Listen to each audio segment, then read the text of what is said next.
चालाक लकड़हारा पार्ट 2। अरे यह तुम क्या कह रहे हो? मैंने तो तुम्हें आजाद कराया, लेकिन तुम मुझे ही खाने की बातें कर रहे हो। ऐसा तो मत करो प्लीज। प्लीज मुझे जाने दो ना, मुझे मत खाओ। मैं आज तुम्हें नहीं खाऊंगा। तुमने मेरी जान बचाई है, इसीलिए मैं आज तुम्हें नहीं खाऊंगा। लेकिन अगर कल तुम मुझे इस जंगल में दिखाई दिए तो मैं तुम्हें नहीं छोड़ूंगा, मैं तुम्हें निगल जाऊंगा। कल से तुम इस जंगल का रुख मत करना। ये सुनकर मरचू बहुत ज्यादा परेशान हुआ और वहां से भाग गया। जंगल से बाहर आने पर उसे एक बाबा दिखाई दिया। बाबा ने जब मरचू को परेशान देखा तो उसने मरचू से कहा, क्या हुआ? तुम इतने परेशान क्यों लग रहे हो? मैं क्या बताऊं आपको, अभी अभी मैं एक राक्षस को आजाद करके आया हूं, इसी वजह से परेशान हूं। क्या तुमने उस राक्षस को आजाद कर दिया? पर मैंने तो उसे तोता बना दिया था। यह तुमने क्या कर दिया मरचो? उसने जंगल में एक अजाब बर्पा कर रखा था। वह इस जंगल में कई लोगों को खा चुका है, इसीलिए मैंने उसे तोता बनाकर कैद कर दिया था। लेकिन तुमने उसे आजाद करके बहुत गलत कर दिया है। यह सुनकर मरचू ने बाबा को सारी बात बताई। अब मैं क्या करूं, मुझसे तो बहुत बड़ी भूल हो गई है। मैं तो बहुत डर गया हूं। उसने कहा है कि अगर मैं फिर से इस जंगल में गया तो वह मुझे मार देगा। जिसे सुनकर बाबा ने कहा, तुम चिंता मत करो मरचू, उसे फिर से कैद किया जा सकता है। ये कहकर बाबा ने उसे भभूति दी। बाबा ने कहा, ये लो भभूति, तुम इसे उस राक्षस पर डाल देना जिससे वह फिर से तोता बन जाएगा। ये सुनकर मरचू काफी ज्यादा खुश हुआ और अपने घर आ गया। उसने सारी बात अपनी पत्नी को बताई। अरे जी, आप अब उस जंगल में मत जाएं। मुझे बहुत डर लग रहा है, कहीं वह आपको कोई नुकसान न पहुंचा दे। डरो नहीं सीता, मैं उसे फिर से कैद करके ही वापस आऊंगा। तुम चिंता मत करो। ठीक है, पर जल्दी लौट आना, मैं आपका इंतजार करूंगी। अगले दिन वह फिर से उसी जंगल की ओर चल पड़ता है। वह फिर से उसी राक्षस के पास जाता है।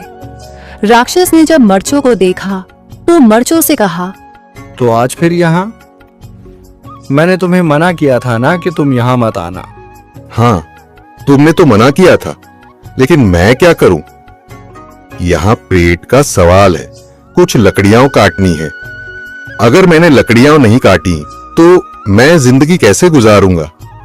मेरी जिंदगी तो लकड़ियां काटकर ही चल रही है।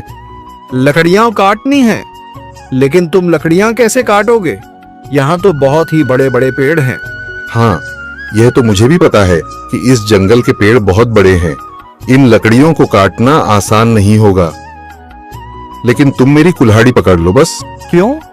मैं तुम्हारी कुल्हाड़ी क्यों पकड़ूं? अरे, कल मैंने तुम्हारी जान बचाई, अब तुम मेरा इतना सा भी काम नहीं कर सकते क्या? यह सुनकर राक्षस ने कुल्हाड़ी पकड़ ली और कहा, अरे यह कुल्हाड़ी तो बहुत हल्की है।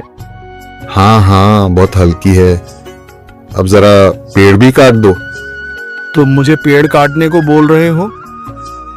मैं चाहूं तो तुम्हें अभी खा सकता हूं, लेकिन तुमने मेरी जान बचाई थी, इसीलिए मैं तुम्हें नहीं खाऊंगा। लो, तुम्हारी लकड़ियां काट दी हैं। अब लकड़ियां लेकर यहां से भाग जाओ और दोबारा यहां दिखाई मत देना, वरना मैं तुम्हें खा जाऊंगा। ठीक है ठीक है, अब लकड़ियां काट ही ली हैं तो इन्हें मेरे घर तक ही पहुंचा दो। मैं इन्हें कैसे ले जाऊंगा? तुमने क्या मुझे अपना नौकर समझ रखा है क्या, जो सारा काम मुझसे करवा रहे हो? नहीं नहीं, नौकर नहीं, आप तो हमारे राजा हैं।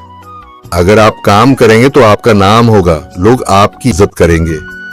ये सुनकर राक्षस उसकी बातों में आ गया और वो उसके घर तक लकड़ियां ले आया। जब उसकी पत्नी ने उस राक्षस को देखा तो वह बुरी तरह घबरा गई और बोली, अरे जी, ये तो राक्षस है, मुझे बहुत डर लग रहा है। हाँ हाँ हाँ, मुझे पता है, पर तुम डरो मत। उसके बाद राक्षस ने कहा, अच्छा, आज तो मैं जाता हूँ, लेकिन कल तुम जंगल में दिखाई मत देना, वरना मैं तुम पर कोई रहम नहीं करूंगा। उसके जाने के बाद सीता ने मर्चों से कहा, अरे ये राक्षस कहाँ से आ गया? और आप इस राक्षस के साथ? मुझे कुछ भी समझ नहीं आ रहा। अरे कुछ बोलिए ना, आप इसके साथ? मुझे बहुत डर लग रहा है। अरे तुम परेशान मत हो, यह राक्षस तुम्हें कुछ भी नहीं करेगा। ऐसे कैसे नहीं करेगा? राक्षस बहुत ही खतरनाक है। आपने देखा नहीं कि वह कितना गुस्से वाला लग रहा था? हाँ हाँ मुझे पता है, पर तुम चिंता मत करो, मैं लकड़ियों को बाजार में बेच आता हूँ। आज से हम अमीर हो जाएंगे। क्या हम अमीर हो जाएंगे? पर कैसे? पार्ट 3 वीडियो देखने के लिए चैनल को सब्सक्राइब कीजिए। धन्यवाद।